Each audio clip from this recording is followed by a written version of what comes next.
Hey guys, I am Krishna Solanki and you are watching everything in brief. आज हम explain करेंगे 2018 में रिलीज हुई action adventure drama movie Alpha, जिसकी IMDb रेटिंग है 6.7। So let us start without wasting more time.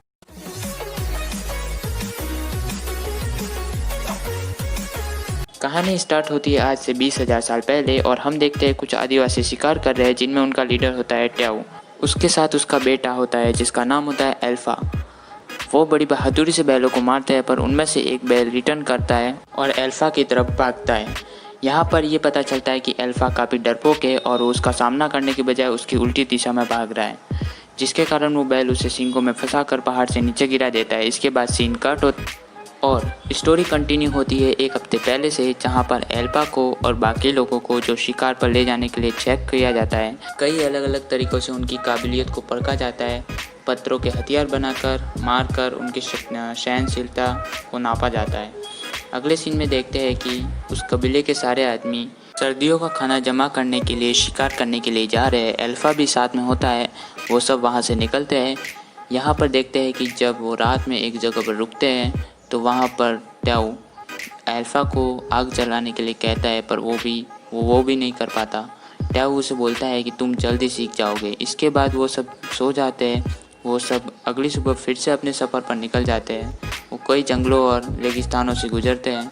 अब तक वो अपने कबीले से काफ़ी दूर आ चुके हैं। आगे उन्हें एक आदमी मिलता है जो कि ट्याऊ का दोस्त होता है। उसे देख के अल्फा लगभग डर जाता है। उसका नाम जी होता है। दरअसल हर साल वो सब उस पत्थर की एक बड़ी घड़ी के पास मिलते हैं और साथ में मिलकर शिकार करते हैं। यहाँ पर एक सीन आता है जब अल्फा को एक सुअर को काटने के लिए कहा जाता है, पर अल्फा डर कर मना कर देता है। इससे ट्याऊ बहुत नाराज़ होता है और ये कहकर छोड़ देता है कि तुम ये सब बहुत जल्दी सीख जाओगे तो अच्छा होगा। अगले सीन में रात के समय उन पर एक बाघ हमला करता है और इसमें उनके काफ़ी आदमी मारे जाते हैं। वो आगे बढ़ते हैं। इसके बाद वो सीन आता है जहाँ से मूवी चालू हुई थी और वो पहाड़ी से गिर जाता है। वो ऐसी चट्टान पर गिर जाता है जहाँ से ना तो नीचे उतर सकते हैं ना ऊपर चढ़ सकते हैं। वो वहीं पर बेहोश हो जाता है। ट्याऊ और बाकी सब काफ़ी देर वहाँ पर रुकते हैं, पर उसके रिस्पॉन्स न करने के कारण वो वहाँ से काफ़ी भारी मन से निकल जाते हैं। यहाँ पर देखते हैं कि अल्फा अभी भी जिंदा है। वो वहाँ से नीचे उतरने की कोशिश करता है, पर बीच में ही लटक जाता है। कुछ देर बाद वहाँ पर बारिश शुरू होती है और दो पहाड़ों के बीच में वो खाई होने के कारण उसमें पानी पड़ने लगता है और अल्फा का हाथ छूट जाता है और वो पानी में गिर जाता है। आगे वो एक गुफा में रुकता है जहाँ पर वो बहुत कमज़ोर हालत में होता है और उसके पैर में चोट भी लगी होती है। अगली सुबह वो पहले तो पानी पीकर अपनी प्यास बुझाता है और बाद में पैर की मोच को ठीक करता है। इसके बाद वो धीरे धीरे आगे बढ़ता है और उस जगह पर पहुंचता है जहां पर ट्याऊ और उसके साथी आखिरी बार उसके लिए वेट कर रहे थे। वहां पर रखे पत्थर को देखकर समझ जाता है कि वो सब उसे मरा हुआ समझकर यहाँ से जा चुके हैं। वो कुछ देर वहाँ पर रुकता है, लेकिन जैसे ही वो भेड़ियों की आवाज़ सुनता है तो डर कर उठ धीरे धीरे भागने लगता है। वो रात में एक ऊंचे पेड़ के नीचे सहारा लेता है और अगली सुबह कीड़ों वाला नाश्ता करके वहाँ पर आराम कर रहा होता है। तभी वहाँ पर बहुत सारे भेड़िए आ जाते हैं। अल्फा एक पेड़ के ऊपर चढ़ने की कोशिश करता है, पर एक भेड़िया उसकी टांग को पकड़ लेता है। वो उसे चाकू मारकर घायल कर देता है और वो पेड़ के ऊपर चढ़ जाता है। वो रात वही गुजारता है। अगली सुबह जब वो नीचे उतरता है तो वो वहाँ पर एक घायल भेड़िए को देखता है। वो वही भेड़िया होता है जिसने उसको रात को मारा होता है, पर बहुत दयालु होने के कारण वो उसे मारने की कोशिश करता है, पर मार नहीं पाता। वो यहाँ पर एक बहुत ही अच्छा इंसान होने का सबूत देता है। वो उसके मुंह को बांधकर उसे अपनी गुफा में ले जाता है। अब वो दोनों समान स्थिति में, उन दोनों के पैर में चोट लगी हुई थी।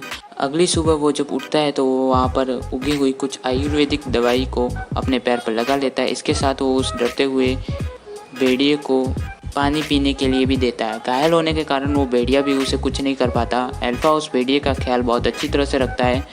वो आगे एक खरगोश को भी मारता है। कड़ी मेहनत के बाद वो आग जलाना भी सीख जाता है, जिसके जरिए वो वहाँ पर कई दिनों तक रहता है उस भेड़िए के साथ, जिसके कारण उन दोनों में धीरे धीरे दोस्ती होने लगती है। पर अल्फा समझ जाता है कि यहाँ पर ज़्यादा दिन रहने से कोई फ़ायदा नहीं और उसे सर्दी के मौसम में और मुसीबतों का सामना करना पड़ेगा।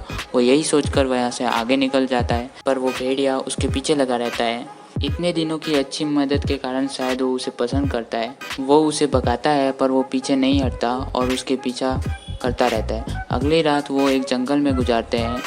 और अल्फ़ा उससे ऐसे बातें करता है जैसे कि वो उसकी भाषा समझता हो।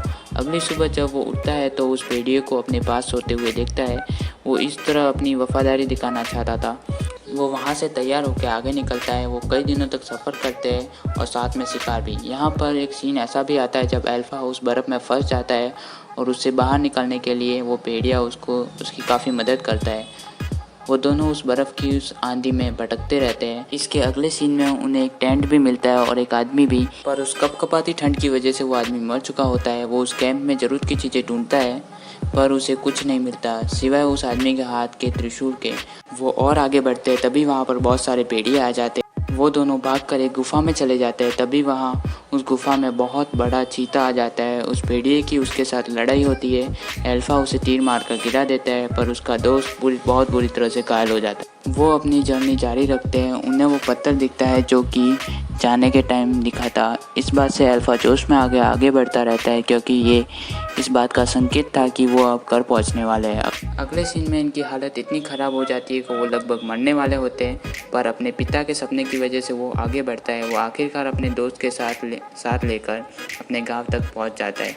वो सब उसको बहुत प्यार करते हैं और ये देखकर खुशी होती है उनको कि उनका बेटा ठीक है। वो उसे अंदर ले चलने के लिए कहते हैं पर वो पहले उस भेड़िए को ठीक करवाना चाहता था। वो उन दोनों को अंदर लेके जाते हैं जहाँ पर अल्फ़ा को पता चलता है कि वो फीमेल भेड़िया प्रेग्नेंट थी और उसको एक बच्चा भी होता है। यहाँ पर सीन कट होता है और अगले सीन में उन दोनों को एक साथ दिखाया जाता है और अब अल्फ़ा उस कबीले का लीडर होता है, वो सब भेड़िए उसके साथी। और कहानी इसी के साथ ख़त्म हो जाती है। वेट जाने से पहले कमेंट करके जाना कि फीमेल भेड़िए को क्या कहते हैं, क्वेश्चन मार्क, मे बी भेड़ी ई। Okay, so that's it for today. I'll see you next one. Till then, bye bye.